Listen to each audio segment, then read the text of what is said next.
তো hi everyone, welcome to dreamy she. চলে এসেছি নতুন একটা মিনি ব্লগ নিয়ে। Hello, signature pose. তো ফার্স্টে আমরা খেয়ে নিয়েছিলাম মোমো যাদবপুরের এই দোকানটা থেকে। যাদবপুরের অনেক দোকান আছে, বাট পার্টিকুলারলি এই দোকানের মোমো সত্যি খুব টেস্টি অ্যান্ড জুসি হয়। লোকেশনটা হলো যাদবপুর 8B বাস স্ট্যান্ডের একদম ফার্স্ট দোকানটা মোমোর। সো আমরা চলে গেছিলাম গড়িয়াহাটে, মেনলি গেছিলাম চৈত্র সেলে কিছু কেনাকাটা করতে, কিন্তু এত বেশি ভিড় ছিল যে সেরম কিছু তো কিনতেই পারিনি।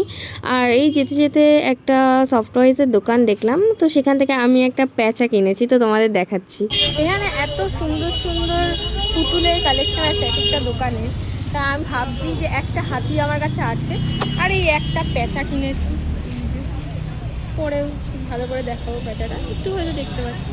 আর একটা কি ছাগলও আছে, এই একটা ছাগলও আছে, তিনটে পশু হয়ে গেল, হ্যাট্রিক। তো তোমরা এর কথায় পাত্তা দিও না, এইসব ভুলভাল বলতেই থাকে। তো আমার তো শপিং ডান, তো দেখা হচ্ছে তোমাদের সাথে নেক্সট কোনো ভ্লগে। বাই।